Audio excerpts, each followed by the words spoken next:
ರೀ ನನಗೆ ತುಂಬ ಭಯ ಆಗ್ತಿದೆ ರೀ. ಒಂದು ಮದುವೆ ಮಾಡೋದೇ ಕಷ್ಟ ಅಂಥದ್ರಲ್ಲಿ ನಮ್ಮ ಮನೇಲಿ ಎರಡೆರಡು ಮದುವೆ ನಡೀತಿದೆ. ಇದರಲ್ಲಿ ಶ್ರಾವಣಿ ಅಮ್ಮನ ಮದುವೆಲಿ ಬೇರೆ ಓಡಾಡಬೇಕು. ಇಷ್ಟೆಲ್ಲ ನಿಭಾಯಿಸೋಕ್ಕಾಗುತ್ತೇನ್ರಿ ನಮ್ಮ ಕೈಲಿ? ವಿಶಾಲು, ನಿಭಾಯಿಸಲೇಬೇಕಲ್ವನೇ. ಯಜಮಾನ್ರು ನಮಗೆ ಕೆಲಸ ಕೊಟ್ಟು ದನಿ ಮಾತ್ರ ಅಲ್ಲ, ಅವರು ನಮ್ಮ ಮನೆ ದೇವರಿದ್ದ ಹಾಗೆ. ಮೊದಲು ದೇವ್ರ ಕೆಲಸ, ಆಮೇಲೆ ನಮ್ಮ ಮನೆ ಜವಾಬ್ದಾರಿ. ಶ್ರಾವಣಿಯಮ್ಮವ್ರ ಮದುವೆ ಶಾಸ್ತ್ರಗಳೆಲ್ಲ ಬೆಳಿಗ್ಗೆ ಶುರುವಾಗಿ ಮಧ್ಯಾಹ್ನಷ್ಟರಲ್ಲಿ ಮುಗಿದೋಗುತ್ತೆ. ನಮ್ಮ ಮನೆಯವರು ಒಂದಷ್ಟು ಜನ ಇಲ್ಲಿದ್ದು ಬಂದವ್ರನ್ನ ಹೋಗೋರನ್ನ ಮಾತಾಡ್ಸ್ಕೊಂಡಿರಲಿ. ನಾವು ಮಾತ್ರ ಶ್ರಾವಣಿಯಮ್ಮವ್ರ ಮದುವೆ ಹೋಗಿ ಅಲ್ಲಿರೋ ಕೆಲಸಗಳೆಲ್ಲ ಮುಗಿಸ್ಕೊಂಡು ಮಧ್ಯಾಹ್ನಷ್ಟರಲ್ಲಿ ಇಲ್ಲಿಗೆ ಬಂದ್ಬಿಡೋಣ. ಏನೋ ರೀ, ನನಗಂತೂ ನೆನೆಸ್ಕೊಂಡ್ರೆ ಈಗಲೂ ಕೈಕಾಲು ನಡುಗ್ತಾ ಇದೆ. ಏನೂ ಆಗಲ್ಲ ಕಣೆ.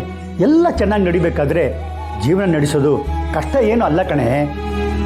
ಆದರೆ ಇಂಥ ಸಂದರ್ಭಗಳೆಲ್ಲ ಬಂದಾಗ ಜಾಣ್ಮೆಯಿಂದ ಎದುರಿಸಿ ಜೀವನ ನಡೆಸ್ತೀವಲ್ಲ, ಅದು ದೊಡ್ಡತನ.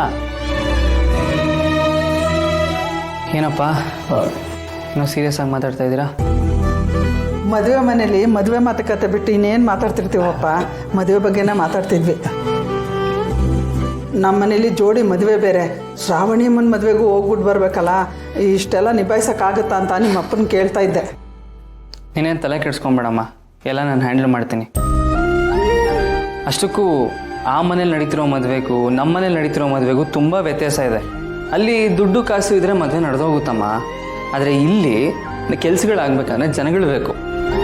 ನಾನು ಆ ಮದುವೆಯಲ್ಲಿ ಒಬ್ಬ ಮೇಲ್ವಿಚಾರಕ ಅಷ್ಟೇ ಕಣಮ್ಮ, ಎಲ್ಲ ಮ್ಯಾನೇಜ್ ಮಾಡ್ಕೊಂಡಿರ್ಬೇಕು. ಆದರೆ ಇಲ್ಲಿ ನಾವೆಲ್ಲ ಸೇರ್ಕೊಂಡು ಕೆಲಸ ಮಾಡಬೇಕು.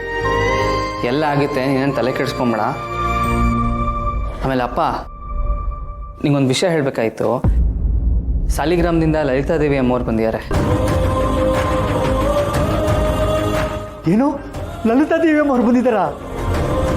ವಿಶಾಲು, ಟೈಮ್ ಎಷ್ಟೈತೆ? ನಾನು ಹೋಗಿ ಬಂದ್ಬಿಡ್ತೀನಿ. ಅಯ್ಯೋ ರೀ, ಸ್ವಲ್ಪ ಇರ್ರಿ. ಹೇಗೆ ಇರೋದು? ಅಮ್ಮವರೇ ಇಲ್ಲಿಗೆ ಬಂದಿದ್ದಾರೆ ಅಂದರೆ ನೋಡದೆ ಇರೋಕ್ಕಾಗದ? ಹೋಗಿ ಬಂದ್ಬಿಡ್ತೀನಿ. ಅರ್ಥ ಆಗುತ್ತೆ ನೀವು ಹೇಳೋದಲ್ಲ.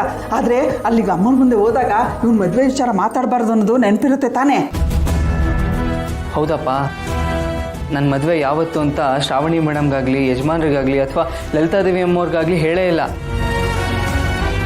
ಅದರಲ್ಲೂ ಯಜಮಾನ್ರಿಗಂತೂ ನಾನು ಮದುವೆ ಆಗ್ತಿರೋ ವಿಷಯನೇ ಗೊತ್ತಿಲ್ಲ. ಆದಷ್ಟು ಲಲಿತಾದೇವಿ ಅಮ್ಮವ್ರಿಗೆ ಗೊತ್ತಾಗ್ದಿರೋ ಥರನೇ ನೋಡ್ಕೊಳಪ್ಪ.